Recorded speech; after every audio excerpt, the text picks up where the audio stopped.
E se você conseguisse prever um acidente terrível e escapasse da morte, mas décadas depois, a própria morte voltasse para levar você e toda a sua família, o que você faria? Com certeza a primeira coisa seria deixar o like e se inscrever no canal. Aqui é o Drake, e nesse vídeo do Derrotando Filmes, iremos acompanhar uma família inteira tentando escapar da morte, e eu vou apontar os erros cometidos, o que você não deveria fazer, e tentar tomar as melhores decisões para derrotar a morte em Premonição 6, Laços de Sangue. Esse casal está prestes a enfrentar uma situação extremamente perigosa, mas antes de passar pelo inferno, em 1968, Paul está levando a Iris até o Skyview, uma das torres mais altas dos Estados Unidos, para fazer uma surpresa para sua amada. Porém, assim que entram no lugar, a Iris já começa a sentir algo estranho, como se alguma coisa muito ruim fosse acontecer. E quando entram no elevador e veem como ele não estava nas melhores condições, além de estar sobrecarregado, as portas chegam a travar antes de subir. E aí a Iris acaba ficando cada vez mais preocupada, principalmente quando o garoto responsável por cuidar do elevador informa que o prédio tinha mais de 150 metros de altura, além de ter sido concluído extremamente rápido, começando a funcionar 5 meses antes do que era planejado. Isso faz a moça pensar que fizeram toda a construção às pressas, se perguntando se realmente era seguro ficar ali. E como se não pudesse piorar, quando o Paul chega para falar com o Maître, ele descobre que a reserva que tinha feito foi cancelada porque o lugar estava cheio, e logo ele é enxotado porque tinha gente mais importante na fila, dando brecha para Iris puxar o seu namorado para dentro do salão de fininho, onde ele se desculpa pela noite estar tenebrosa, mas a jovem pega uma rosa e coloca no bolso do paletó, dizendo que tudo era sempre perfeito quando estava com o Paul. Porém, ela acaba furando o dedo, e vendo a altura em que estava, ela começa a passar meio mal. Por causa disso, a jovem se afasta de todos, enquanto tentava segurar a vontade de vomitar, e por isso ela nem nota quando uma das peças do lustre cai e trinca o vidro do chão. Em seguida, a Iris vai até uma lixeira que tinha ali perto para o caso dela acabar vomitando, até que a cantora que estava se apresentando no local vem ver seu filho e percebe a jovem com enjoo, perguntando se a Iris estava grávida. Isso deixa a jovem meio desconcertada, mas ela responde que já fazia 2 meses, porém não tinha conseguido contar para o seu namorado. E aí a cantora fala para a jovem se acalmar, pois se o cara lhe amasse de verdade, iria entender e ficaria feliz com a notícia. E depois dessa conversa, a Iris vai para perto do namorado, que a leva para o topo da torre, pois queria um lugar mais silencioso para falar com a sua amada. Só que lá em cima, ambos percebem que um segurança estava chamando a atenção de um garoto encapetado, que estava jogando moedas lá de cima da torre. E ele ordena que o menino pare, para não acabar matando alguém.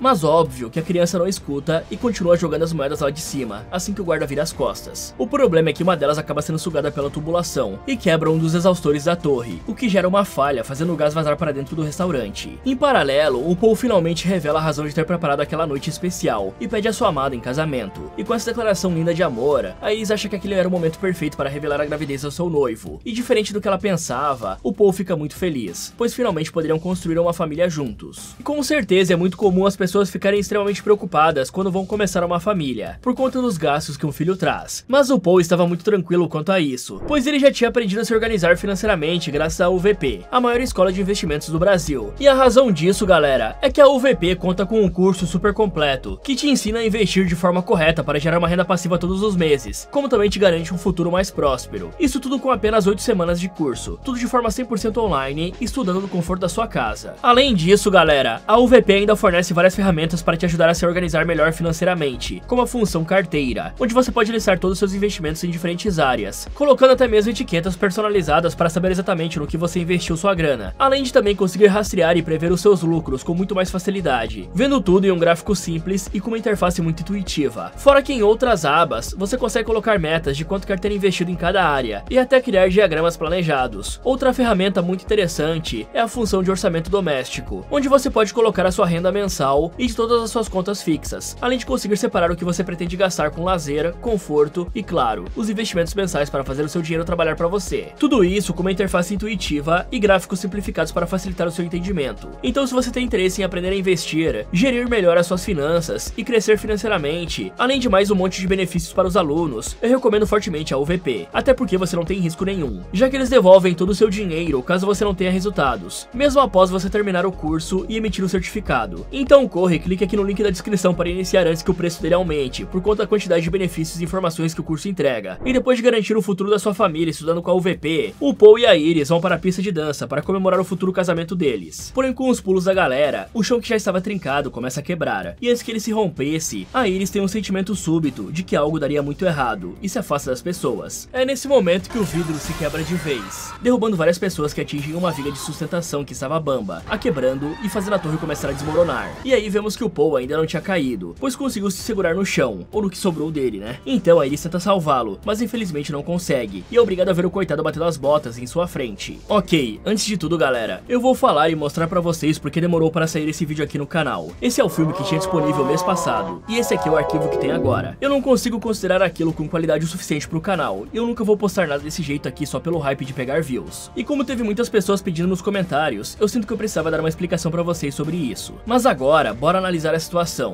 Primeiro de tudo, é importante dar algumas dicas que vão ser extremamente úteis caso você acabe em uma situação de desabamento, como aconteceu aqui. A primeira delas é nunca entrar em desespero e acabar seguindo a massa de pessoas. Ao invés disso, olhe em volta e analise tudo ao seu redor, procurando onde você pode pisar sem o risco de cair. No caso aqui, seriam nas vigas que sustentam um vidro. E depois, é claro, tentando achar a escada de incêndio mais próxima. Se você conseguir chegar nelas em segurança, corra até os andares mais baixos. Nunca use o elevador em hipótese alguma. Primeiro, porque provavelmente ele vai estar lotado de pessoas, e se ele atingir a capacidade máxima, pode acabar caindo e finalizando todo mundo que está dentro dele. E segundo, porque mesmo se o elevador não cair, é muito provável que ele esteja cheio e ninguém consiga entrar devido ao número de pessoas em pânico tentando escapar do edifício. Além disso, os tremores e a falta de estabilidade da estrutura do prédio também podem fazer com que o elevador despenque, ou pare de funcionar te deixando preso lá dentro. Então a escolha mais segura de descer é pelas escadas. E caso esse prédio aqui não tenha escadas e a única solução seja descer de elevador, eu procuraria o acesso dos funcionários. Com certeza existe um elevador secundário que a maioria das pessoas não conheceria, apesar de ser extremamente arriscado usar um elevador numa situação dessas, pois como eu falei, ele pode emperrar no meio do caminho. Então, caso não existisse escadas na torre, essa seria a única forma de descer, ou pulando, né? Mas aí você não ficaria vivo. Agora, quanto à estrutura dessa torre, como sempre, é impressionante como no universo de premonição a segurança parece ser só uma sugestão, e é sempre deixada em último lugar. Primeiro de tudo, o piso de vidro onde as pessoas estão pisando deveria ser feito no mínimo de vidro temperado reforçado, com alguma iluminação extra para aguentar tanto o peso da galera quanto uma eventual queda de objeto pesado. Mas pelo visto, o material usado ali não aguentava o impacto de uma moeda. E em 1968, tecnologias como o vidro laminado estrutural ainda engatinhavam, e o vidro blindado só era usado em bancos ou em carro de político. E se você voltar a uns anos atrás, nem isso era usado. Então, ninguém pensaria em usar isso para um piso turístico a 150 metros de altura. E para piorar, ainda tínhamos uma viga de sustentação praticamente solta, o que torna tudo ainda mais absurdo. Como esse prédio aqui passou por uma inspeção é um mistério. Com certeza alguém deu aquele famoso jeitinho para poder inaugurar logo o lugar. E quem é que deixa uma criança sozinha num lugar desses? A sorte dos pais daquele menino que ficou jogando moedas lá de cima é que ele não tinha nenhum interesse em saber se realmente existe um paraíso, porque daria para o garoto cair do topo daquela torre facilmente. Se bem que até faz um pouco de sentido os pais não estarem de olho no garoto, já que todo mundo que frequenta esse lugar parece não prestar atenção em nada, pois nenhuma alma viva viu o chão rachado além da Iris. E eu fico me perguntando se ela realmente amava o Paul, porque a Iris fica só olhando o chão rachar debaixo dos pés do seu marido, e não grita para avisá-lo, nem puxa o coitado para longe dali, e consequentemente avisar quem está em volta do perigo iminente. E por falar do Paul, galera, eu sei que ele ficou pendurado segurando o vidro, mas talvez a única chance do cara se salvar seria tentando passar para a barra de ferro logo ao lado. Não seria nem um pouco fácil, mas vocês podem se surpreender com o que o nosso corpo é capaz de fazer em uma situação de vida ou morte. Dito tudo isso, galera, eu nunca entraria num lugar totalmente lotado desses, que claramente não foi projetado para comportar tantas pessoas assim. Me parece que o arquiteto estava bem doido quando decidiu projetar a torre, e o engenheiro só foi na onda do cara. E vamos combinar, né, galera? A Iris recebeu uma pancada de sinais de que algo poderia dar errado naquela noite. O elevador só foi o primeiro deles. O cheiro de gás no lugar já deveria estar insuportável àquela altura, e como ela estava grávida, com certeza isso incomodaria a moça. O melhor mesmo era procurar um outro local para jantar e se divertir. Com certeza não existia apenas o Skyview para isso. O desmoronamento inicia um caos no lugar, com todos tentando fugir dali o mais rápido possível. Só que isso faz uma moça esbarrar em uma das chamas da cozinha, fazendo a coitada pegar fogo. E quando ela passa desesperada em frente à saída do ar, o gás de cozinha que ficou acumulado ali por conta da hélice quebrada faz com que uma grande explosão aconteça. E nesse caos todo, a cantora consegue salvar seu filho, colocando dentro de um armário. Mas infelizmente a coitada acaba batendo as botas no processo, forçando seu filho a vê-la sendo carbonizada. E aí o menino do elevador guia os sobreviventes até a escada, mas quando eles estavam passando, mais uma viga de sustentação rompe, jogando várias pessoas pra fora, com exceção daquele menino maldito que estava jogando as moedas. E aí todos os outros sobreviventes restantes tentam correr para o elevador, mas o excesso de peso faz ele cair, e uma das peças finaliza o metre que vimos no começo. Enquanto isso, várias pessoas que estavam presas naquela torre ficam cada vez mais sem uma rota de fuga, e percebem que a estrutura inteira estava começando a colapsar de vez, jogando todo mundo na direção das janelas. Mas a Iris consegue escalar até um lugar seguro, e até tenta ajudar as pessoas lá embaixo. Só que infelizmente um piano cai em cima delas, e com esse peso extra, a estrutura cede, derrubando todos lá embaixo. E o piano ainda esmaga o pestinha da moeda quando cai no chão, restando apenas a Iris e o filho da cantora vivos. E quando ela vê a criança da cantora que lhe ajudou mais cedo, a moça corre para ajudá-lo, só que o restante do prédio acaba caindo, derrubando ambos para a morte certa. Porém, quando pensávamos que tudo estava acabado, vamos para décadas no futuro, onde vemos a Stephanie gritando em uma das suas aulas da faculdade por causa de um pesadelo que acabou de ter. De quebra, ela toma um ultimato do seu professor, dizendo que ela perderia sua bolsa se não melhorasse suas notas e comportamento. Mas na noite desse mesmo dia, a garota também acorda gritando e acaba assustando sua colega de quarto. E vendo que os remédios que tomava para dormir não estavam funcionando, a jovem se lembra que Iris era o nome da sua avó que ela nunca conheceu, e imagina que talvez o sonho tenha algo a ver com a velha. Por isso, assim que o sol nasce, a garota pega a estrada e volta até a sua casa para tentar encontrar algumas pistas sobre a Iris, acreditando que ela poderia ajudá-la a parar com esses sonhos malucos. Porém, quando vai perguntar ao seu pai, o Martin, sobre o assunto, ele apenas acha estranho e diz que jogou fora a caixa com os endereços e números de telefone da família da Darlene há muitos anos, quando a mãe dela decidiu ir embora e abandonar a sua família. Isso deixa a garota meio preocupada. Nesse momento, o seu irmão Charlie desce as escadas, dizendo que ia até a casa dos seus primos jogar videogame, e aproveitando a brecha, a Stephanie pede para levá-lo a fim de obter mais informações a respeito da sua avó. E no caminho até a casa deles, a garota desabafa com o Charlie, contando que tinha voltado para casa pois foi suspensa da faculdade e que precisava aumentar suas notas para não perder a bolsa de estudos. Mas isso é impossível se ela não conseguisse dormir direito. E para isso, ela precisava parar com um pesadelo que ela vinha tendo todos os dias, há aproximadamente 2 meses. Mas quando ela fala desse sonho, seu irmão não entende muito bem e leva tudo na brincadeira, sem nem imaginar o terror que iria viver em pouco tempo. Bom galera, aparentemente todas as pessoas que acompanhamos até aqui, tanto o Alex quanto a Kimberly, a Wendy, o Nick e até o Sam, fizeram pesquisas em busca da origem das premonições. E eu me lembro que a Wendy chega a encontrar uma pista de que talvez o próprio Abraham Lincoln tenha tido uma premonição de que iria ser finalizado com um tiro na cabeça. Então fica aqui uma pergunta: como é que nenhum dos protagonistas encontrou nada sobre o acidente na torre, ou fez as ligações que a Iris fez? Até porque depois que o Alex bateu as botas, a Killer ficou meses em uma clínica apenas pesquisando sobre os incidentes e tentando chegar ao fim disso, e absolutamente ninguém se referiu a esse acidente. Aí vocês já sabem a minha opinião, né? Os roteiristas dessa franquia simplesmente adoram fazer retcons, se é que dá pra classificar dessa forma, e inserir coisas do passado que nunca sequer foram citadas antes, indicando que os personagens anteriores simplesmente eram umas mulas completas, ou que os eventos de premonições anteriores foram completamente varridos para baixo do tapete. E aqui fica claro que fugir da morte parece gerar muito mais impactos negativos do que positivos, pois mesmo que se passem décadas, ela vai atrás de você, e ainda pode buscar todos os membros da sua família, já que a única explicação para Stephanie estar tendo esses pesadelos é que ela provavelmente herdou a capacidade da avó de pressentir as coisas. Afinal, cada um dos protagonistas que vimos até aqui tinha um jeito único de ver os esquemas da morte. O Nick tinha visões vívidas de pistas, o Alex conseguia ver dicas aparecendo, e por aí vai. Provavelmente a Stephanie também deve ter o seu jeito único de prever o ceifador se aproximando, e como a sua avó ainda está viva, é bem possível que ambas consigam ter a capacidade de ver os sinais, e talvez se juntarem forças, elas possam ser capazes de salvar sua família, pois a senhora está viva até hoje, e claramente ela bolou uma forma de sobreviver aos esquemas da morte, mostrando que sim, é possível se manter vivo, mas eu tenho um palpite que a vida dela não deve ser das melhores, pois deve ter uma paranoia constante rondando em volta da coitada da senhora.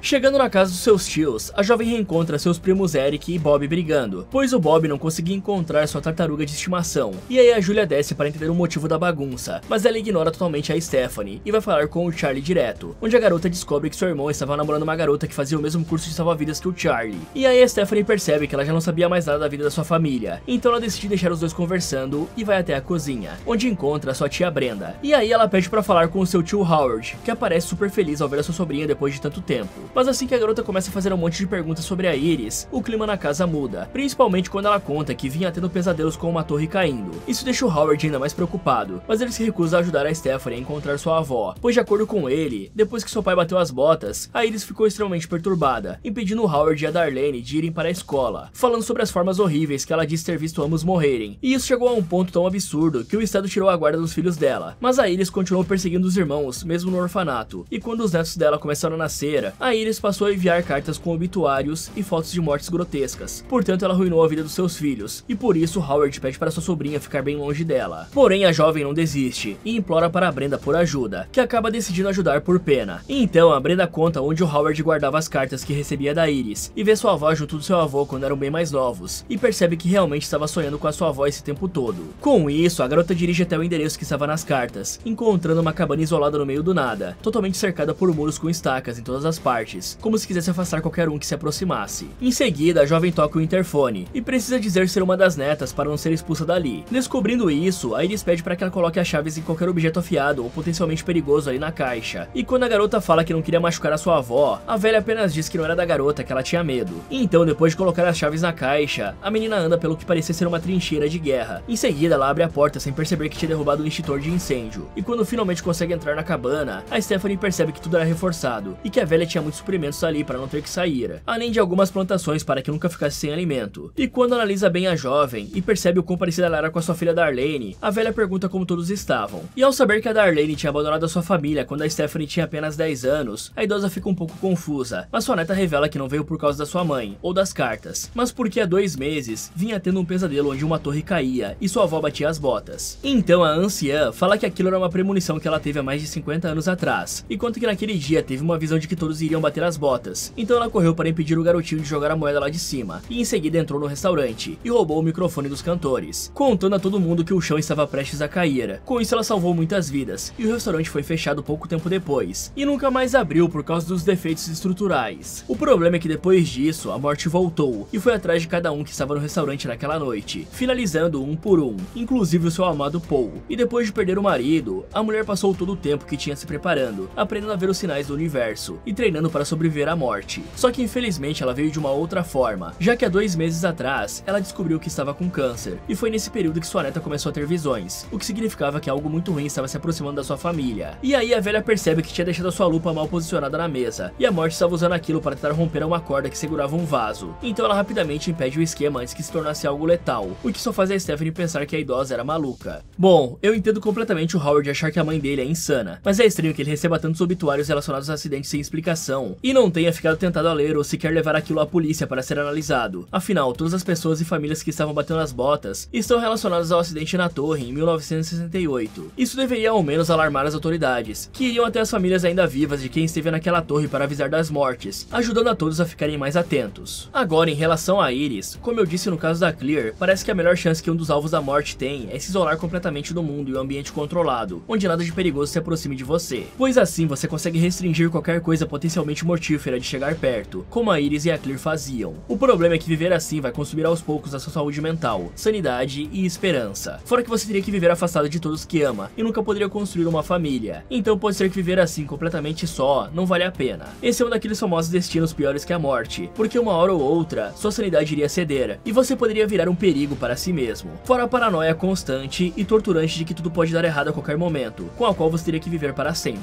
E uma coisa que podemos perceber aqui, pessoal, é que os produtores desse filme tentaram fazer algo parecido com o que foi feito em Halloween de 2018, ou naquele filme podre do Retorno do Leatherface, adicionando uma personagem fodona que envelheceu esperando o momento de derrotar o seu inimigo, só que feito de uma forma bem cagada, né? Já que cá entre nós, a Iris conseguiu sobreviver mais tempo, só porque a morte estava ocupada caçando outras centenas de pessoas antes da vez dela. Eu acho que a Iris já não tá batendo bem na cabeça faz um tempo, porque para alguém que quer tanto se proteger, ter tantos objetos perigosos ao seu redor é desnecessário e potencialmente fatal. Valia mais a pena ela se internar em algum lugar que nem a Clear fez, porque assim ela não corria riscos de ter que sair para comprar comida, por exemplo. E a Iris ainda receberia medicações que ajudariam ela a descansar, dormir e não ficar depressiva. Além do fato de que para construir esse lugar, ela teve que investir muito mais dinheiro e tempo do que só se internar. E eu tô falando tudo isso, galera, pois precisa de muito trabalho para viver de uma forma autossuficiente, e só tem 2 formas de fazer isso. Ou ela faz o trabalho por conta própria, como plantar, instalar placas solares e geradores para ter energia, entre muitas outras coisas que podem ser bem perigosas, e com certeza seriam usados pela morte. E pela rápida olhada pela propriedade da mulher, tem muita coisa ali que pode ser usada pela morte. O fato dela estar viva só pode ser atribuído à morte estar muito ocupada com outras coisas mesmo. E para pagar pessoas para fazerem isso para ela, só se a mulher tivesse feito um baita seguro de vida no nome do marido, para ter uma grana para se sustentar até os dias de hoje, o que vamos combinar seria um pouco improvável. Então não vão pensando que seria apenas se isolar numa cabana no meio do nada e ficar jogando o dia todo,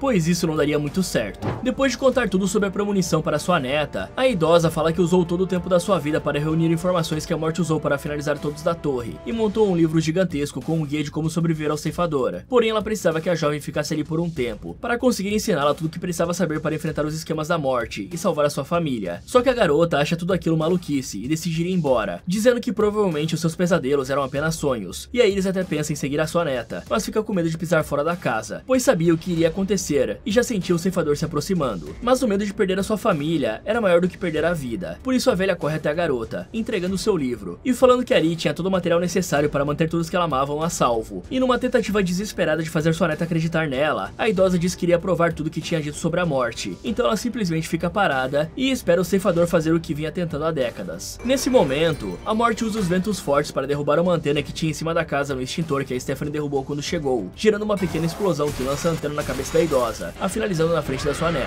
Algum tempo depois, vemos toda a família reunida no funeral da Iris, e aí a jovem conta para o seu tio que antes de bater as botas, a sua avó disse algo sobre a morte estar vindo atrás da família, família. Porém, antes que ele consiga falar com sua sobrinha, o Howard e o Martin ficam incrédulos ao ver a Darlene chegando no local e correm para cumprimentar a mulher que estava sumida há anos. Porém, quando vê a sua mãe, a Stephanie decide ir embora para não ter que falar com ela. Mas seu irmão vai atrás pedindo para ela dar uma chance a Darlene. Só que a garota fala que o Charlie não se lembrava dela e de como aquela mulher era maluca, além do fato de que a Darlene tinha abandonado os dois. Isso deixa o rapaz irritado e ele fala que sua irmã era hipócrita, pois ela tinha feito a mesma coisa, já que desde que entrou na faculdade ela não falava com ele nem com a Julia, que costumava ser a sua melhor amiga e que nem parecia ligar para isso. E depois de tomar esse tapa na cara, a jovem vai para casa e começa a pesquisar sobre a morte com medo da avó estar certa. E por isso ela decide que era hora de ler o livro que a Iris sacrificou a vida para lhe entregar, encontrando diversas pesquisas sobre outras premonições, relatos sobre o voo 180 do primeiro filme e várias informações sobre as formas que a morte usava para ceifar as suas vítimas. Nesse momento, a garota derruba algumas matérias de jornal e quando as recolhe, ela vê uma das fotos da sua família caindo no chão e soltando apenas um caco de vidro. Com isso, a Stephanie percebe que tinha algo muito errado acontecendo e decide ir até a casa do Howard para tentar impedir a morte. Enquanto isso, o restante da família estava fazendo um churrasco na casa do Howard para comemorar a volta da Darlene, esquecendo completamente que acabaram de ir a um funeral, né? Só que debaixo do nariz de todos, a morte começa seus esquemas, já que sem querer o Bob acaba quebrando um copo, e enquanto limpava os cacos, ele sequer percebe que tinha um deles no meio do gelo dentro da pia. Nesse momento, a Darlene chega chamando a atenção de todos, e o Eric larga uma garrafa de cerveja quase que na beira de uma mesa para ir cumprimentar a sua tia. Depois disso, eles fazem as bebidas, sem reparar no vidro, e distribuem para a família. Em seguida, o Howard faz um discurso lindo, falando que perder a sua mãe só fez ele perceber o quanto deve aproveitar a sua vida na Terra. Em seguida, ele diz que amava a sua família, então todos brindam e começam a beber. Enquanto todos os outros se divertiam, o Howard vai até a sua irmã e oferece a chave da sua casa, falando que tinha um quarto onde ela poderia se instalar, que seria muito melhor do que continuar vivendo num trailer. Mas apesar de estar feliz revendo todo mundo que amava, a Darlene recusa, pois achava que todos estavam melhores sem ela. Bom, antes de tudo, galera, eu sou obrigado a apontar algo que me incomodou bastante nesse filme, e não tem muito a ver com premonições, mas me incomodou demais mesmo assim. Vamos prestar bastante atenção nesses dois seres humanos aqui. Olharam bem? Agora olhe para essa pessoa aqui e me responda uma coisa. Como é que a Stephanie é filha desses dois? Sério, isso aqui tá me incomodando tanto que eu cheguei a cogitar que a garota era a filha adotiva do casal, mas aí essa parada dos sonhos não faria sentido algum pra trama. Mas aí vem outra ideia, e essa provavelmente não deixaria o Marty muito feliz, porque envolve umas relaxadas fora do casamento, né, meu caro Marty? Mas pai é quem cria, meu nobre, fica tranquilo. Então, mesmo me incomodando bastante, eu não vou me aprofundar tanto nisso, mas talvez um teste de DNA deixe muitas coisas claras nessa família aí. Mas fora o desconhecimento biológico da escalação do elenco, eu sei que a Iris queria manter a sua família a salvo, e eu não acho que bater as botas desse jeito ajudaria em muita coisa, porque mesmo que o tempo da velha na Terra já tivesse contado, quanto mais tempo ela ganhasse para sua neta conseguir estudar o caderno dela, mais chances teria dela conseguir salvar a família inteira. Fora que a Iris poderia ao menos ter um telefone fixo no lugar para conseguir entrar em contato com outras pessoas por ligação. Assim a garota poderia ligar e ser ensinada por telefone, já que não queria ficar naquela cabana caindo aos pedaços. E isso tudo meio que não serviu de nada, pois mesmo deixando a Stephanie bem abalada, é nítido que a jovem ainda não acreditou 100% na história da Iris. Mesmo que ver a sua avó batendo as botas na sua frente, poucos segundos depois dela falar sobre a morte estar atrás dela, de um jeito totalmente aleatório e sem sentido, pra mim isso já seria prova o suficiente para acreditar na história, né, galera? E aqui novamente entramos com aquele negócio de que a Stephanie tem que ir completamente preparada, estudar, fazer pesquisas e reunir o máximo de provas possíveis do que ela iria contar, senão ia parecer só loucura. E assim, pessoal, pode ser que o isolamento social tenha afetado demais a cabeça da Iris, para ela se comunicar de uma forma objetiva, mas se ela mostrasse todos os acidentes estranhos que aconteceram e as mortes mais suspeitas que seguiram esses acidentes, a Stephanie logicamente deveria acreditar no que a senhora estava falando. Afinal, não podemos esquecer que a garota estava sonhando com algo que ela nunca viveu, e a sua avó contou exatamente o que ela sonhou, provando que elas têm algum tipo de conexão sobrenatural. Então, mostrando os acontecimentos da ponte, do voo 180, da rodovia e do parque de diversão, com certeza ela convenceria a Stephanie, e ela só precisaria fazer o mesmo com a família, já que essa estratégia vale para as duas. O grande problema é que você não pode parecer um paranoico conspiracionista quando falar essas coisas, pois diferente de alguém que pensa que a Terra é plana ou que vivemos em uma Matrix, aqui existem várias provas de acidentes que realmente aconteceram, e de pessoas que deveriam morrer nesses acidentes, mas acabaram escapando da morte, e morrendo de formas bem suspeitas depois. Além disso, se a teoria da Iris estiver correta, ao menos o Martin e a Brenda estão a salvo dessa maldição, pois eles não fazem parte da linhagem biológica da Iris, e isso é muito bom, pois até hoje nenhum dos protagonistas tinha alguém fora do ciclo da morte para ajudá-los, e possivelmente uma pessoa que não está dentro do esquema tem muito mais chances de conseguir intervir com sucesso nos planos da morte e salvar as pessoas sem qualquer consequência, já que teoricamente não estaria na hora dessa pessoa partir. E outra coisa que eu estava pensando é que aparentemente existe de fato uma força superior que se opõe à morte e dá visões para essas pessoas, já que não faz sentido nenhum que pessoas completamente normais comecem a ter visões do futuro do mais absoluto nada, assim como acontece em It a Coisa, onde o Pennywise Wise tem um irmão mais velho, se é que podemos chamar assim, né? Mas o Maturin é uma tartaruga colossal com poderes cósmicos, que ajuda indiretamente o Clube dos Otários a derrotar o palhaço. E aqui parece ser praticamente o mesmo caso, então deve ter uma forma de contatar essa entidade, ou usar o poder dela a nosso favor e despertar mais visões do futuro, pra saber exatamente como todos vão morrer a todo momento. O problema é que não existe um jeito viável de fazer isso, e são apenas teorias. Quanto ao fato de ter um caco de vidro no meio das bebidas, galera, aqui temos um problema grave, pois caso pedaços de vidro sejam ingeridos, eles podem causar cortes pequenos no esôfago, garganta e até no sistema gástrico inteiro, incluindo o estômago e o intestino, levando a hemorragias internas, que mesmo se forem pequenas, caso não sejam tratadas com acompanhamento médico, podem infeccionar e gerar problemas ainda maiores. E caso aconteça de você ou alguma pessoa perto de você engolir um vidro, sabe que de maneira alguma se deve induzir o vômito na pessoa, pois a volta dos cacos pode cortar ainda mais o caminho até a boca, fora que não tem nenhuma garantia de que a pessoa coloque todos os cacos pra fora. E de forma alguma, ingira comida ou líquido de qualquer tipo que seja, e só vai ajudar o vidro a ir mais fundo no seu organismo. Ao invés disso, deixe a pessoa o mais imobilizada possível e impeça que ela faça qualquer força na região abdominal, para evitar que os cacos se movam dentro dela, e leve a pessoa até o pronto-socorro imediatamente, pois se o tratamento for iniciado antes que haja algum problema sério, as chances de sobrevivência em geral são boas. E assim, galera, vocês já sabem que eu posso ser um pouco paranoico, e dificilmente eu bebo algo sem olhar o copo antes. E falando por experiência própria, seria extremamente improvável eu não olhar para o copo antes de beber algo.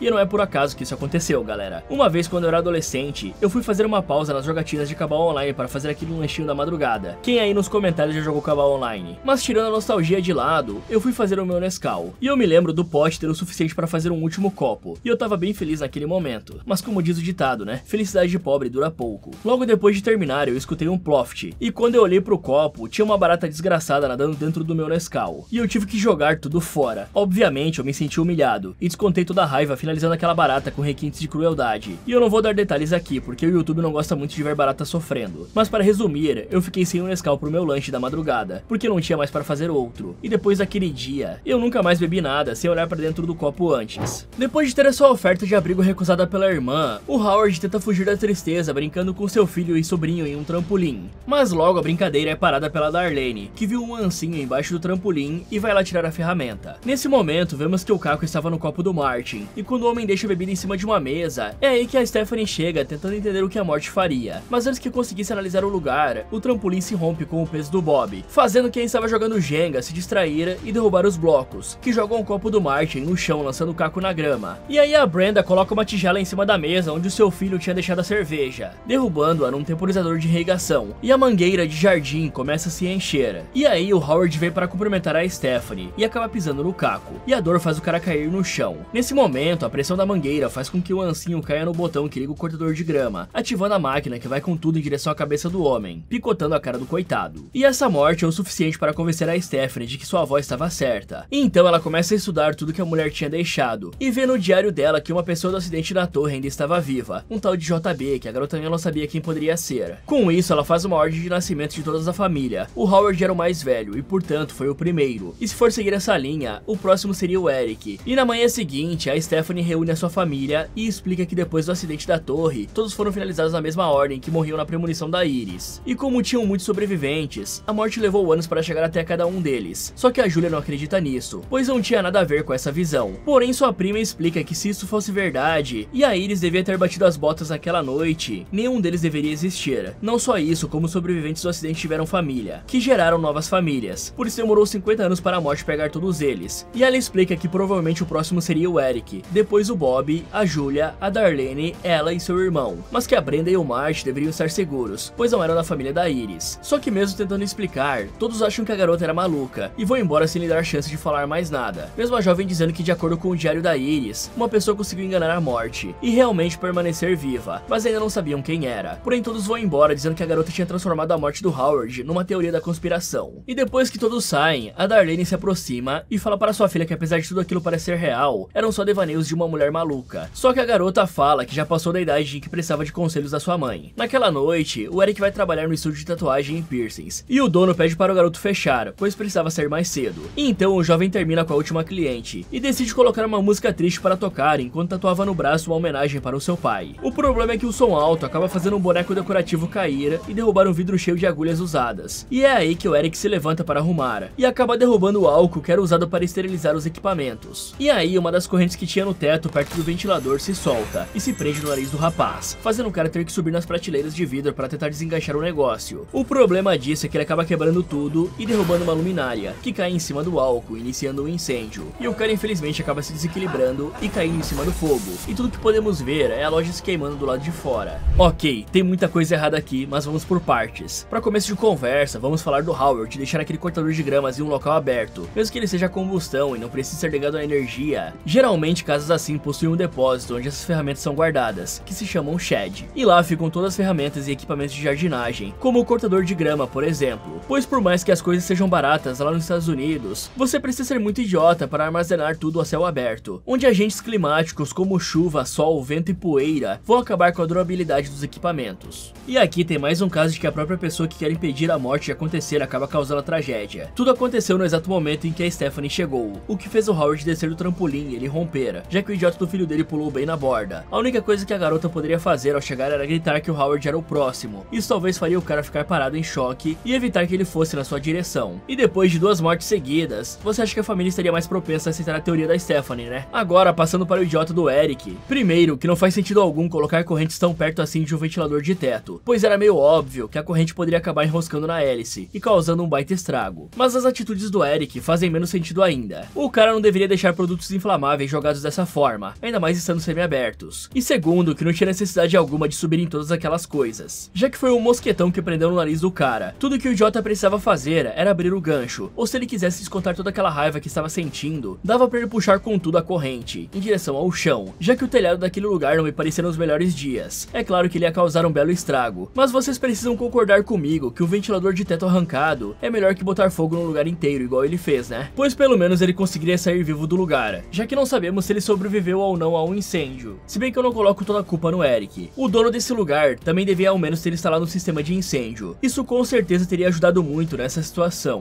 Agora só resta pra Stephanie procurar esse tal de JB, pois ele parece ser a chave para entender melhor todas essas premonições e mortes suspeitas. Na manhã seguinte, a Stephanie acorda desesperada, pois o Eric não estava respondendo às suas mensagens, e chama o seu irmão para ir com ela checar se o cara ainda estava bem. E quando o garoto olha o celular, ele percebe que um amigo seu avisou de um incêndio que aconteceu onde o Eric trabalhava. Isso deixa os dois em pânico. Só que antes de surtarem de vez, eles acabam quase atropelando o Eric, percebendo que o garoto ainda estava vivo. E aí ela corre para ajudar e implora que o cara tomasse cuidado, pois mesmo tendo conseguido sobreviver por sorte, isso não significava que a morte não estava atrás dele. Porém, o cara continua brincando e quase é atropelado. Mas quando também sai vivo, ele começa a achar que era invencível e se descuida completamente. Mas a Stephanie fala para ele ter cuidado ao passar perto de um aparador preso em uma árvore, pois ele poderia cair no cara soprando a bola que algumas crianças estavam jogando na cara dele. Porém, o cara não acha isso nada ameaçador, e quando chegam perto da casa dele, a Julia sai para sua corrida matinal e vê sua prima implorando para o Eric não chegar perto de um caminhão de lixo que parou ali para fazer a coleta semanal. Só que mesmo tentando de tudo para ser finalizado, o garoto fica bem, e ao ver isso, a Julia sai para correr, até que a previsão da Stephanie realmente acontece, e a bola de futebol é jogada na cara da sua prima, fazendo ela cair em uma cesta de lixo, que é pega pelo caminhão e jogada dentro da caçamba. Com isso, sua família tenta de tudo para conseguir salvá-la, só que infelizmente, o maldito do motorista estava ouvindo Kelly Clarkson com fones de ouvido e deslizando para a direita freneticamente no Tinder. E aí, percebendo que aquele plano não daria certo, a Stephanie sobe na caçamba e tenta tirar a sua prima dali antes que ela fosse esmagada junto com o lixo, mas ela falha miseravelmente e é obrigada a ver a coitada sendo amassada até a morte. Depois desse acidente, finalmente as pessoas da família começam a acreditar na garota, só que a Stephanie continuava sem entender por que a morte tinha pulado o Eric, e vendo que a situação era séria, a Brenda decide revelar que na verdade o Eric não era filho biológico do Howard, pois ela tinha traído o marido quando estavam passando por uma fase complicada, e isso deixa o rapaz arrasado, e vocês já sabem o que eu penso, né? A Brenda não foi a única que pulou a cerca nesse rolê, então eles saem discutindo e deixam o restante da família sozinha na sala. Com isso, o Bob percebe que ele provavelmente seria o próximo, e implora pela ajuda da sua prima, só que a garota não acredita que poderia ajudar muito, até que seu irmão interrompe, falando que a Stephanie conseguiu prever os eventos que aconteceriam, só errou a pessoa, pois não sabia que o Eric não era filho do Howard. Isso dá um pouco de esperança à família, fora que como ela mesmo disse, tinha uma pessoa que conseguiu escapar da morte, o tal JB. Mas o corno do Martin se cansa dessa conversa e pede que todos parem com essa maluquice, já que ele claramente tá em negação há pelo menos uns 20 anos. Porém, como todo mundo ignora o corno, o homem sai irritado para dar uma volta e pensar na vida. E então a Darlene se lembra de que a Iris falava de um amigo chamado JB nas cartas que escrevia pra ela, e diz que trabalhava em um hospital que ficava a 1 hora de distância dali, mas pedem que o Bob fique em casa, pois sair dali seria muito perigoso. Só que o cara revela que também leu o livro da Iris e sabia muito bem das possibilidades de morrer mesmo dentro da própria casa, pois se a morte viesse, qualquer coisa se tornava fatal. Então eles decidem levar o rapaz com eles. E antes de irem embora, o Eric também pede para ir junto, pois assim poderia impedir que mais um dos seus irmãos batesse as botas. Ok, se o Eric realmente não está na lista da morte, não faz sentido algum tudo que acabou de acontecer com ele, pois foram uma série de eventos muito absurdos para serem apenas coincidência. Fora que se a morte realmente quer consertar a linha do tempo, finalizando todos que não deviam existir, isso também vale de certa forma para o Eric, já que a Brenda só conheceu o pai dele por ter se casado com o Howard, mas vamos supor que de fato essa lei não se aplica ao cara. Ele ainda pode acabar batendo as botas se continuar agindo de maneira tão imprudente, já que ninguém deve sair andando de costas como se estivesse treinando um moonwalk na rua. E também tem o fato de que uma das maiores lições dessa franquia de filmes é que você nunca sabe quanto tempo ainda tem na Terra, então deve aproveitar ao máximo a sua vida enquanto pode. E eu acho que quase se jogar na frente de um veículo no meio da rua não é uma boa maneira de aproveitar a vida, ainda mais considerando que o motorista não estava prestando atenção alguma na estrada e só queria saber do seu próximo encontro. Além disso, o Eric até pouco tempo atrás nem sabia que não era filho do Howard, e mesmo assim o rapaz não achou nada estranho que ele quase bateu as botas 2 vezes desde que a sua prima começou a falar da premonição da Iris. Eu estaria no mínimo curioso e tomaria muito mais cuidado nas minhas ações para conseguir sobreviver. E quanto ao cara do caminhão, galera, me desculpa, mas isso aqui foi feito no meme. Eu sei que tem gente que trabalha no automático, mas é ridiculamente impossível que o cara não tenha ouvido os gritos ou sequer olhado no retrovisor e visto 2 pernas saindo da lixeira. Afinal, ele tem que parar quase que perfeitamente alinhado com a caixa de lixo para pegá-la sem grandes problemas. E não só isso, como dava pra ver pela visão periférica o Eddie e o Charlie pulando nas janelas e pedindo pra ele parar. É como se o homem estivesse dirigindo com uma viseira de cavalo. E o Eric também não se ajuda, pois se ele percebeu que o motorista não estava parando e ele tinha velocidade para entrar na frente do caminhão, o rapaz devia ter feito algo muito antes. Assim ele poderia ter conseguido salvar a coitada da Julia. Sem contar que um pequeno detalhe, como mandar a Julia correr na direção contrária do caminhão, já seria o suficiente para salvar a vida da coitada. Pois mesmo que nada tenha acontecido antes com o Eric, a Stephanie tinha previsto exatamente o perigo para o lado que o caminhão estava indo. No caminho para o hospital, a Stephanie nota que a sua mãe tinha várias fotos da família dentro do seu trailer, e a Darlene fala que sempre mantinha as fotos por perto, para se lembrar das pessoas que amava. Só que quando a sua filha diz que a mulher poderia ter tido tudo pessoalmente se quisesse, a Darlene revela que foi embora para não estragar a vida dos seus filhos, pois ela foi criada para ver a morte em todos os lugares, e aos poucos foi começando a ver isso na vida dos seus filhos, e por muito pouco não proibiu a garota de ir para a escola, assim como a Iris tinha feito quando a Darlene era mais nova. Porém, a mulher explica que naquele momento difícil ela estava ali para sua família, porque realmente se importava com eles. Pouco tempo depois, os 5 chegam até o hospital e seguem com todo o cuidado do mundo para garantir a segurança do Bob. E com a ajuda de alguns funcionários, eles conseguem chegar até o tal JB, que era ninguém menos do que o William John Bloodworth. E quando a família pergunta como ele conhecia sua avó, ele revela que foi o garotinho salvo por ela na noite do desastre. E graças a Iris, ele conseguiu viver mais um tempo com a sua mãe. Não só isso, como foi a Iris quem lhe mostrou a verdade sobre a morte. E por isso, o cara foi atrás de descobrir jeitos de conseguir enganar o ceifador. Além disso, foi o Bloodworth que ajudou a Iris a fazer o tratamento para o câncer como forma de retribuição. E aí, quando a Stephanie pergunta como poderiam derrotar a morte, o homem revela que só tinham 2 maneiras: finalizando alguém e roubando seus dias de vida na Terra, ou batendo as botas e sendo revivido, como uma jovem chamada Kimberly fez alguns anos atrás. Isso deixa todo mundo preocupado, mas o Bloodworth garante que só tinham essas 2 maneiras, e também conta que estava muito cansado, pois durante muitos anos, pessoas vinham até ele querendo saber sobre a morte, e ele tentava ajudar todas, mas agora o coitado já está velho, doente e cansado, perto de bater as botas por causa de uma doença. Então, de certa forma, o ceifador também o alcançou. Portanto, o Bloodworth explica que mesmo que se conseguissem escapar da morte nesse momento, teriam que lidar com ela uma hora ou outra, pois todos vão bater as botas um dia. E aí ele vai embora, deixando a Stephanie em pânico, pois ela achava que tinha uma outra forma de resolver isso. Mas a Darlene diz que a Iris conseguiu sobreviver décadas contra a morte, e que encontrariam uma forma de sobreviver se fosse necessário. Porém, o Eric sabia que provavelmente não teria muito tempo para salvar o Bob, e também não queria que o coitado vivesse a vida que nem a sua avó. Então, ao ver que a Stephanie praticamente desistiu de tentar salvar todos, o cara sai da sala procurando uma forma de salvar o Bob antes que fosse tarde demais, e até chega a pensar em ajudar o Bob a finalizar um bebê. Só que o cara percebe que já estava indo longe demais, e apenas decide usar um plano mais simples, fazendo seu irmão comer amendoim, pois ele é extremamente alérgico, e poderia acabar tendo uma parada cardiorrespiratória se ingerisse o amendoim. E mesmo com medo, o Eric garante que ficaria tudo bem, pois estavam em um hospital, e os médicos conseguiriam trazer o cara de volta à vida. O problema é que a morte não facilitaria as coisas. Então, quando eles vão tentar comprar algo de amendoim em uma máquina de vendas, o pacote trava, e o Eric fica tão pistola que quebra o vidro da máquina na porrada, e pede ajuda ao seu irmão para tombar ela e tirar o doce dali. E depois de fazer o negócio cair e não serem esmagados, o Eric leva o irmão para uma sala vazia, onde o Bob poderia comer o amendoim e bater as botas sem ninguém interromper. Mas antes, o Eric sai para procurar uma cadeira de rodas para o seu irmão, já que só assim conseguiria levá-lo rápido o suficiente para o pronto-socorro depois que ele batesse as botas. O problema é que com a batida da porta, uma prancheta cai em cima do teclado e ativa o aparelho da ressonância magnética, fazendo com que aos poucos ele chegasse em uma frequência muito alta. Não demora muito pro Eric voltar com a cadeira. E antes de fazerem o Bob comer os biscoitos de amendoim, o Eric tira a injeção de epinefrina que o Bob carregava consigo por segurança, a fim de impedir que o garoto se salvasse na hora do desespero, sem nem imaginar que estavam tomando a pior decisão das suas vidas. Bom, se de fato existem só duas formas de sobreviver à morte, seja ela finalizar alguém ou ser revivido, a gente pode explicar bem essas duas possibilidades. Primeiro, pensando na pior e na mais antiética das escolhas, infelizmente essa também é a opção mais segura para qualquer um, que seria finalizar alguém. Inicialmente, a vítima precisaria ser escolhida com muita atenção, já que finalizar idosos ou pessoas doentes está fora de cogitação. Só se você virar um serial killer de velhinhos, né? Que nem aquele velho maluco que a gente viu no filme A Regra do Jenny Pan. Afinal, nós vamos pegar os anos que ainda restam a essa pessoa na Terra. Então, se você tiver o azar de finalizar alguém que está perto de partir dessa pra melhor, você vai ter o mesmo fim do Nathan no final do quinto filme. E segundo, que teríamos que ocultar muito bem todas as pistas que levassem até uma captura, porque não fazer isso vai te garantir passar o resto da vida que você iria ganhar atrás das grades. E também tem o fato de que nos Estados Unidos tem a pena de morte para assassinos, então é bom evitar ser finalizado depois de cometer o crime. E obviamente eu não vou ensinar vocês a desovar um corpo, já tem gente sendo condenada por fazer piada aqui no Brasil. Deus me livre falar algo assim, né? Alô, Polícia Federal, eu tô falando do filme e eu só mato baratas, hein? Mas enfim, vocês com certeza já devem ter assistido bastante Breaking Bad para saber um jeito bom de fazer isso. Apesar que a série não foi extremamente realista no que aconteceria por motivos óbvios. E se você apenas tentar copiar aquilo, vai se lascar bonito. Mas vamos parar por aqui. Agora, supondo que você opte pela escolha menos segura, que é ser revivido, dificilmente você conseguiria apoio para essa teoria em algum hospital, porque se você chegasse lá pedindo para eles pararem o seu coração e depois te ressuscitar, eles vão te internar numa clínica psiquiátrica. Lembrando que ficar internado também funciona, então às vezes vale tentar essa, né? Mas infelizmente a nossa melhor opção, se é que dá pra chamar assim, é teoricamente tentar fazer isso numa clínica clandestina, já que esse pessoal faz qualquer coisa se você pagar o valor certo. O problema é que a falta de segurança e chances de tudo dar errado são muitas. E também tem o fato de que isso vai te custar uma grana absurda, e você teria que pagar uma dessas sessões para cada um dos membros da sua família, mas com certeza teria um descontinho por ser pacote familiar. E falando em chances baixas de sobrevivência, esse plano do Eric até pode dar certo, mas ele tem muito mais chances de falhar do que obter sucesso. Primeiro porque a anafilaxia, que é o nome de uma reação alérgica extremamente forte que pode levar uma pessoa à morte, pode finalizar uma pessoa ou fazer ela ter uma parada cardíaca dentro de 5 a 30 minutos. E o maior problema disso é que a pessoa agoniza muito antes de bater as botas. Então faz total sentido que o Bob entre em desespero antes de falecer. E não só isso, galera. Como a anafilaxia pode levar a parada cardíaca em poucos minutos, dependendo da gravidade do quadro, sendo necessário até mesmo o uso de desfibriladores. Então, sem o atendimento necessário, caso a pessoa fique mais de 3 minutos sem batimentos cardíacos, mesmo que ela volte à vida, infelizmente há grandes chances dela ter sequela cerebral irreversível. E as chances ainda são altas, mesmo dentro dos primeiros 3 minutos. Então, mesmo se o Bob sobrevivesse, pode ser que ele nunca mais voltasse a ser o mesmo.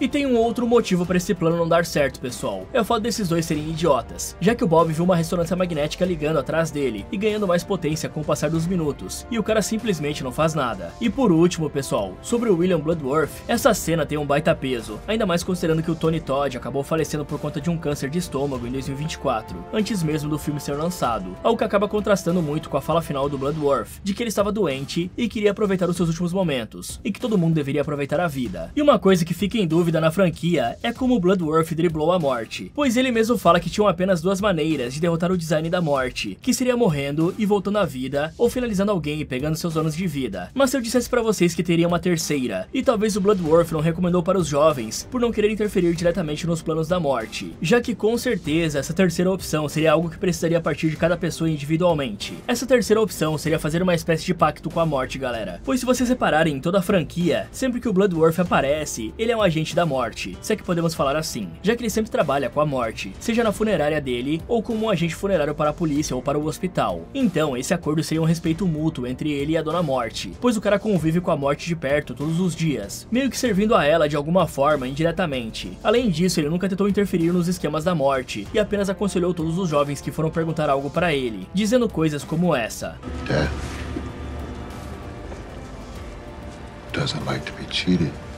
Isso meio que deixa um tom pessoal, como se ele soubesse ou tivesse tentado algo no passado e que foi punido por isso, e acabou encontrando um meio de trabalhar com a morte e não ser ceifado por ela. Então, para finalizar, talvez dá para trabalhar com a morte sem tirar a vida de ninguém. Poderia ser uma possível solução para poder viver sua vida como o William parece ter vivido a dele por muito tempo, sem interferência da morte e muito melhor que qualquer outro sobrevivente, tirando a Kimberly. Mas entre morrer e ser ressuscitado, eu prefiro 1000 vezes trabalhar com a morte como o Bloodworth fez, sendo como um servidor voluntário da morte, e por isso recebendo imunidade ao design da morte, que seria morrer em algum acidente maluco planejado por ela, sem precisar ficar paranoico para o resto da vida. Mas o que vocês acham da minha teoria? Quando finalmente percebem que o Bob e o Eric sumiram, a Stephanie e o restante da sua família começam a procurar por eles que nem malucos. E como a Stephanie sabia que havia milhares de formas da morte chegar até o Bob naquele hospital, ela pede para o seu irmão ligar para o Eric e perguntar onde os dois estavam. Em paralelo, o Bob finalmente come o biscoito com amendoim e começa a passar mal poucos segundos depois disso. E aí ele tenta tirar a epinefrina do seu irmão, mas o Eric não permite, pois o Bob precisava morrer ali mesmo. O problema é que nesse momento, ele começa a receber uma ligação do Charlie, e quando vai conferir o celular, a máquina de ressonância magnética suga o aparelho e começa a fritar devido à alta frequência que estava alcançando,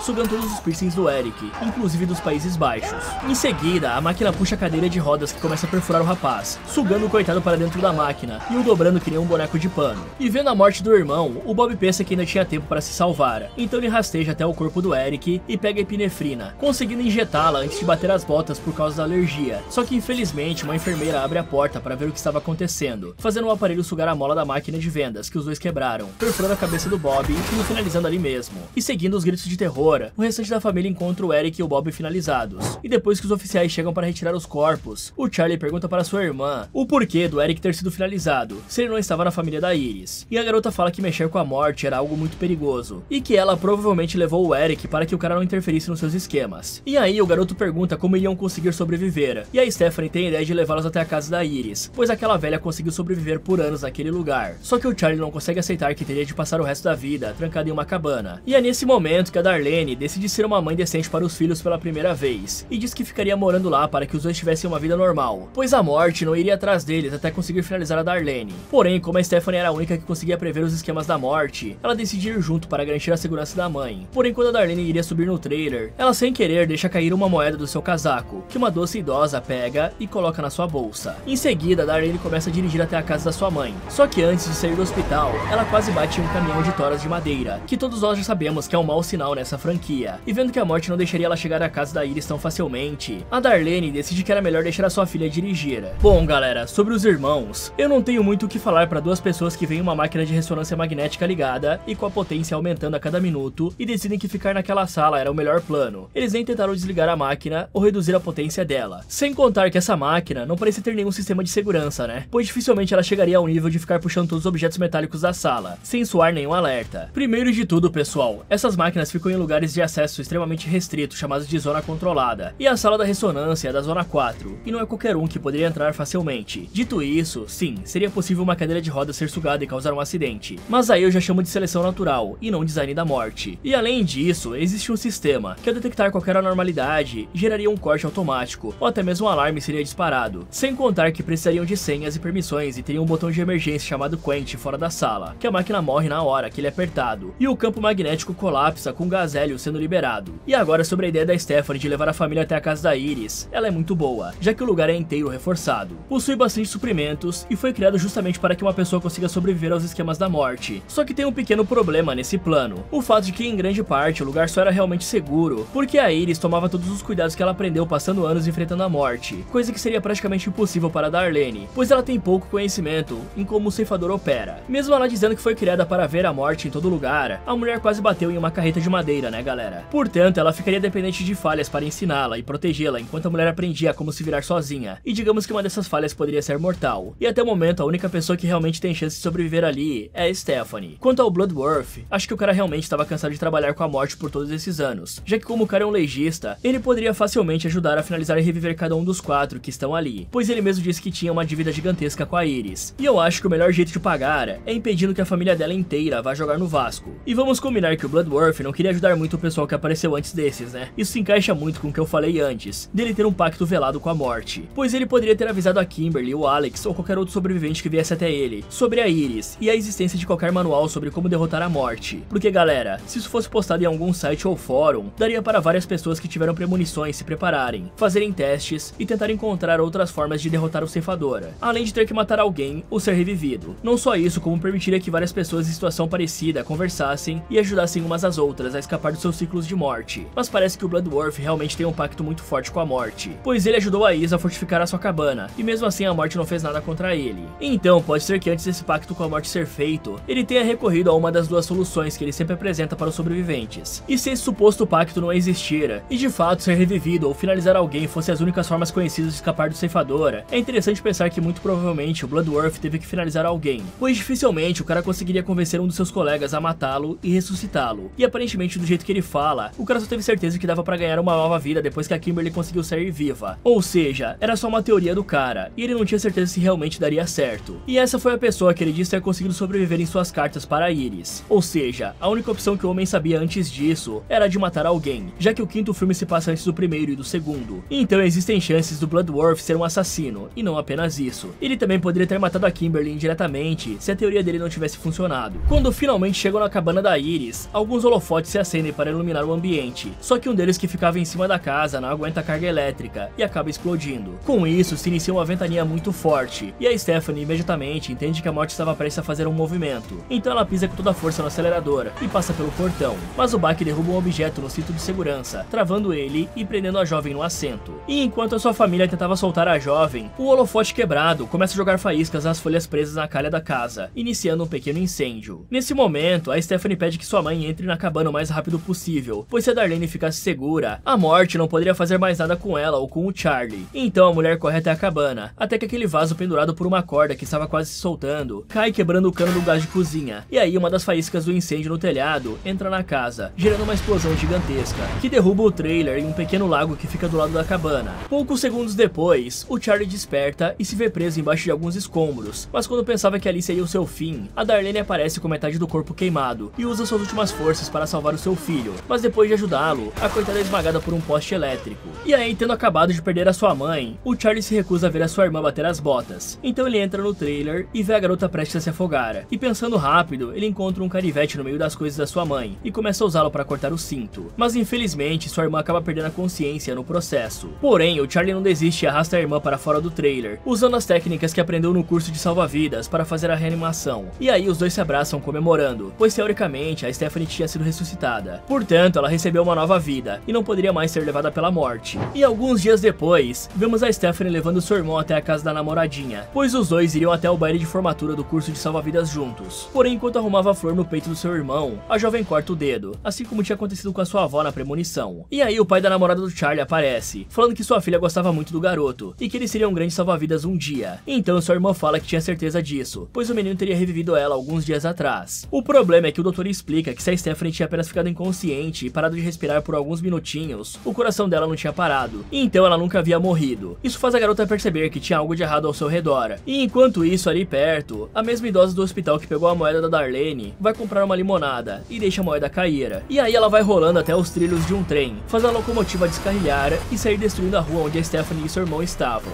arrastando tudo ao seu redor junto dela. E quando os dois pensavam que iam conseguir escapar, um vagão com toras de madeira sai voando nos dois, finalizando ambos quase que ao mesmo tempo. Bom, pra começar, galera, realmente impactos podem fazer o cinto de segurança travar, mas o fato do botão de liberação não funcionar não quer dizer que você tá preso ali pra sempre, né? Se ainda for possível puxar o cinto, é bem fácil de se soltar, basta apenas puxar a parte que passa pelo seu peito, e depois jogar para trás a cabeça e fazer a mesma coisa com a parte da cintura. Sério, é tão simples que chega a ser ridículo 3 pessoas não terem pensado nisso. Isso que eu nem estou cobrando que a Darlene tenha aqueles cortadores de cinto de segurança, visto que ela foi treinada pela mãe para reconhecer padrões da morte. Agora, sobre a explosão na casa, me espanta que uma cabana dessas, construída e reforçada para sobreviver a qualquer tentativa da morte, não tenha nenhum dispositivo para cortar o gás assim que detectar um vazamento, ou até mesmo cortar a energia assim que qualquer pane elétrica aconteça, como a do refletor, né galera? Pode até parecer exagero, mas se você tá tentando enganar a morte, precisa pensar em tudo, certo? E esse final só prova que esses dois irmãos também são dois idiotas, igual os outros dois da máquina de ressonância. O Bloodworth deixou bem claro, dizendo que a Kimberly morreu, ela teve uma flatline, que significa que o coração dela parou completamente. Então o que aconteceu aqui é que o imbecil do Charlie estava mais preocupado em dar uns beijinhos na namoradinha no curso de salva-vidas, e nem aprendeu direito como verificar o pulso de alguém, e saber se realmente o coração da pessoa parou de bater. Pois se esse idiota tivesse prestado atenção nas aulas, ele saberia que a perda de consciência em um afogamento não está nem perto da morte real. Pois depois da perda de consciência, que acontece nos primeiros 3 minutos, a pessoa perde o movimento por falta de oxigênio no cérebro, e aí os movimentos param, e a água continua entrando nas vias respiratórias e pulmões. E depois disso ainda vem a parada respiratória, que é quando o cérebro para de receber oxigênio e a respiração para completamente. Nesse momento, o coração ainda pode continuar batendo por um tempo, que seria uma atividade elétrica sem pulso, e só aí acontece a parada cardíaca, onde o coração para completamente, entrando em uma arritmia ou fibrilação, e depois a sistolia, ficando sem atividade elétrica. elétrica. E é aqui que o garoto deveria começar a RCP, para enganar a morte e acabar com o ciclo da Stephanie. E isso só acabaria com o dela, ainda teria o dele. Porém essas mulas nem sequer cogitaram isso. E eu sei que provavelmente o Charlie estava desesperado e não levou nada disso em consideração. Mas eles não poderiam simplesmente afirmar que a garota tinha morrido e voltado à vida, sem questionar profundamente o passo a passo do que o garoto tinha feito. E o principal era se ele tinha checado o pulso dela, por exemplo, pois bastou um médico qualificado encontrar com os dois para revelar que a garota não tinha realmente batido as botas e só tinha ficado inconsciente. Por isso, a morte dos dois e de todo mundo aí nesse acidente de trem tá na conta do Charlie e um pouco da Stephanie também, pois ela só acreditou no irmão sem questionar nada. E para completar a idiotice dos dois, após o trem parar completamente e a Stephanie ser levantada, a primeira coisa que você deve fazer numa situação dessas é sair da frente da desgraça do trem, né? E não ficar encarando e conversando que escapou por pouco, pois um choque dessa magnitude ainda podem ocorrer explosões e outras partes da locomotiva voando, exatamente como aconteceu, né? Fala galera, e se vocês acabassem descobrindo que estão em um desses esquemas da morte, você acha que conseguiria sobreviver? Eu ia virar um coveiro, e vocês aí, me contem nos comentários. E se você estiver gostando da série da saga Premonição e quiser ver outros filmes aqui do canal, então clique aqui nesse vídeo, ou aproveite para ver outras sugestões do Derrotando Filmes. Muito obrigado por assistir, e lembre-se de prestar bastante atenção ao seu redor, nunca se sabe quando a morte vai botar em prática o esquema que ela tem pra você.